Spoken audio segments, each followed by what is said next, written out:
Queridos amigos, ¿cómo están? Espero que estén muy bien. El día de hoy me gustaría hablar con ustedes acerca de la noción de creación a partir de la comprensión que tiene de ella Santo Tomás de Aquino, entendiendo la creación principalmente como una relación.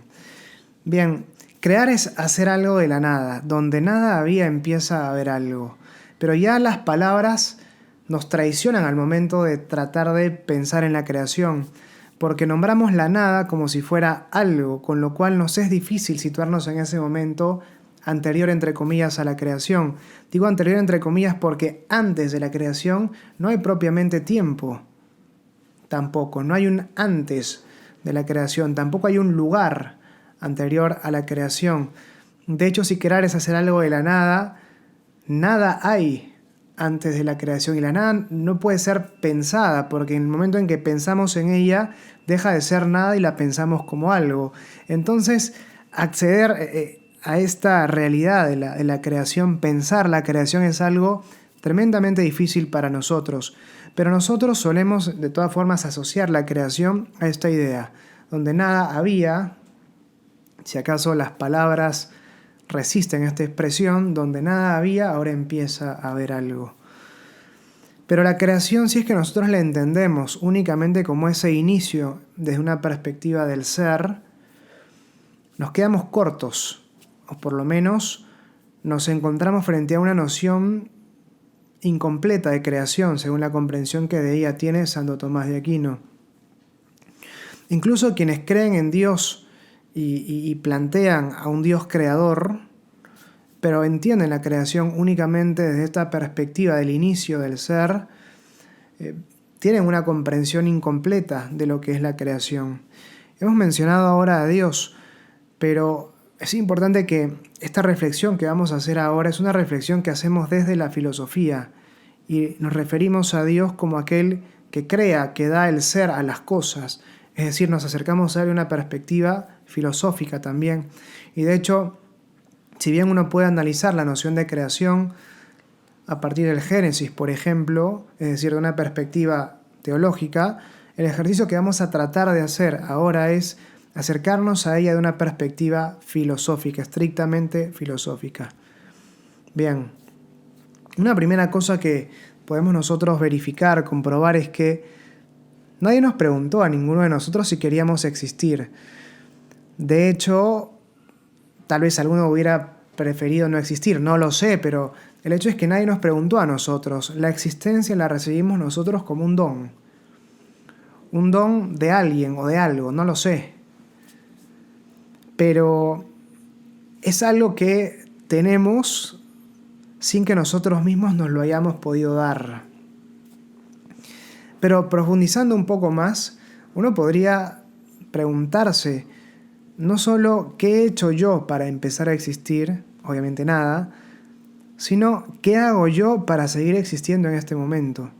Uno podrá decir, bueno, yo hago muchas cosas, voy al gimnasio para estar en forma, hago, no sé, salgo a correr, estudio para nutrirme intelectualmente, como para nutrir mi cuerpo, duermo para estar bien tranquilo, o respiro incluso para no perder la vida, pero todas estas cosas nos mantienen en la vida, no necesariamente en la existencia. Son todas estas cosas que las que nosotros hacemos para vivir y para tener una buena calidad de vida, pero no para seguir existiendo. El hecho de seguir existiendo, el hecho de estar nosotros manteniéndonos en el ser, en la existencia, en este momento, es algo que no depende de nosotros tampoco. De hecho, yo puedo quitarme la vida, puedo pegarme un tiro, por ejemplo, pero eso no va a hacer que yo deje de existir. Seguiré existiendo de una forma diferente, mi alma separada de mi cuerpo, pero seguiré existiendo. Es decir, la existencia o la creación, vamos por partes, la existencia no es algo que yo me di, ni al inicio ni me esté dando en este momento. Como ese inicio en la existencia, ese inicio en el ser, es lo que nosotros conocemos como crear, podemos decir que la creación no es algo que simplemente se agotó en un momento determinado, como el relojero que le da cuerda a un reloj y lo deja correr solo, sino que la creación es algo que está ocurriendo en este momento, porque en este momento estamos siendo sostenidos nosotros en la existencia por el Creador, por ese Dios Creador, que es la causa del ser de todas las cosas.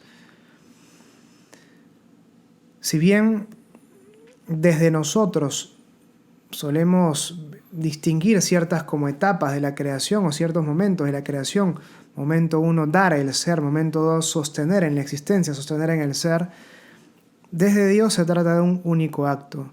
Dios con un único acto pone las cosas en el ser, las sostiene en la existencia y las gobierna de forma tal que retornen a Él. Lo que para nosotros es visto desde distintas perspectivas, distintas acciones en Dios, se da como un único acto. Y por eso nos lleva a la comprensión de cómo para Santo Tomás de Aquino la creación es una relación. Es una relación porque es algo que Dios está produciendo realmente en nosotros en este momento. Nos está sosteniendo en la existencia y sostiene además cada una de las acciones que nosotros realizamos.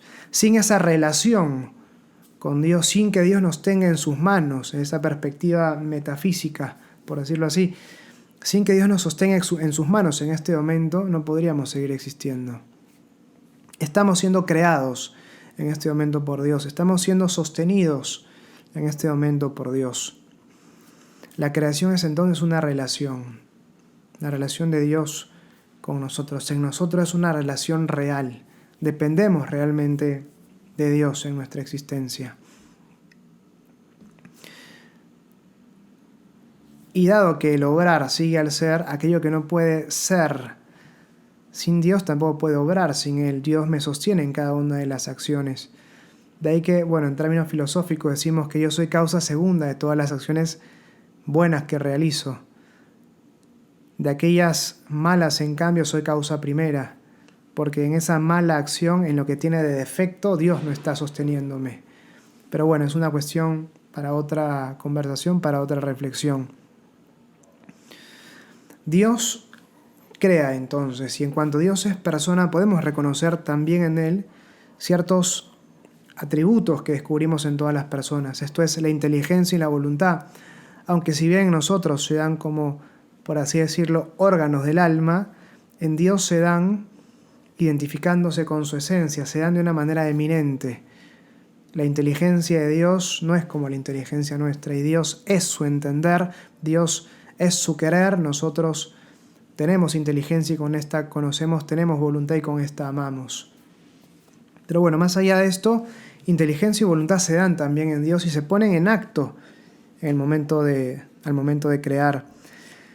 Y esto trae consecuencias muy importantes respecto de la comprensión que nosotros tenemos de la creación. En primer lugar, nada ha sido creado al azar.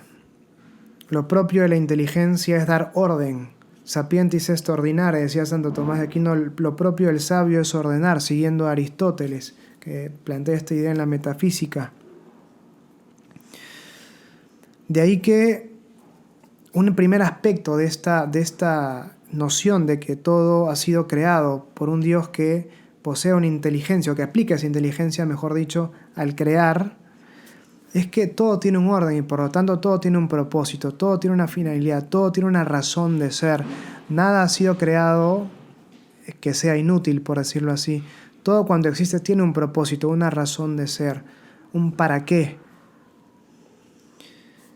Un segundo aspecto, además de que Dios aplique su inteligencia al crear, es que las cosas brotan de una inteligencia infinitamente superior a la nuestra.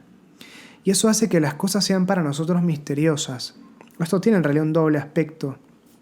Por un lado, que las cosas sean misteriosas. Aquí entendemos el término misterio como lo aplicaba, como lo entendía Aristóteles.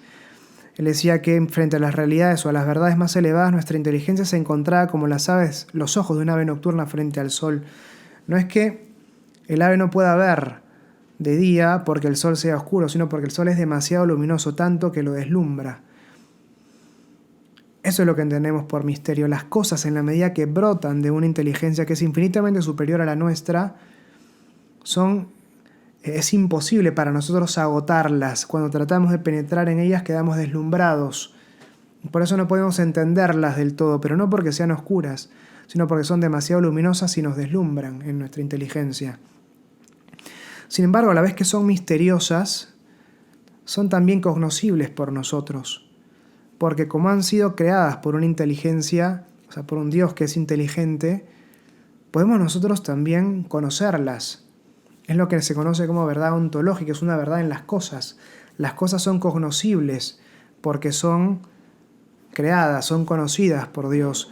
Nosotros podemos conocerlas porque están siendo conocidas por Dios, y el hecho de conocer las cosas tiende de alguna forma un puente entre nuestra inteligencia y la inteligencia divina, que las está creando, que las está conociendo creativamente, mientras nosotros las conocemos de esa perspectiva receptiva.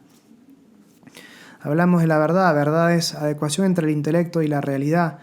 Hay una verdad ontológica que está en las cosas porque las cosas se adecúan al intelecto divino. En cambio, una verdad lógica que está en nuestras cosas porque en nuestra inteligencia, porque nuestra inteligencia se adecúa al intelecto o a las cosas, adecuándose, y al adecuarse de alguna manera a las cosas se adecúa también al intelecto divino, a las cuales las cosas, están siendo adecuadas o se adecúan también. Las cosas se adecúan al intelecto de Dios, verdad ontológica, nuestra inteligencia se adecúa a las cosas, verdad lógica. Verdad ontológica está en las cosas, las hace deslumbrantes, brillantes y por lo tanto inabarcables, pero al mismo tiempo también cognoscibles. Y verdad lógica que está en nuestra inteligencia en la medida que ésta se adecúa a las cosas. Adecuación entre el intelecto y la realidad. Eso es la verdad para Santo Tomás de Aquino. Pero además las cosas han sido creadas por un Dios que ama. Esto es importante porque uno podría preguntarse si el mundo podría haber sido distinto, si es que podría haber, por ejemplo, existido un animal que no existe, un unicornio, por ejemplo, o un pegaso. ¿Qué impide que existe un pegaso? Nada. Podría haber existido, no es una perspectiva metafísica contradictoria a la existencia de un pegaso, como si lo es un triángulo cuadrado. Triángulo cuadrado es un absurdo, por eso no puede existir, pero por una imposibilidad metafísica. En cambio, que un Pegaso exista, nada lo impide. ¿Por qué no existe? Dios no habría podido crear al ser humano de una manera distinta. Podría, ¿por qué no?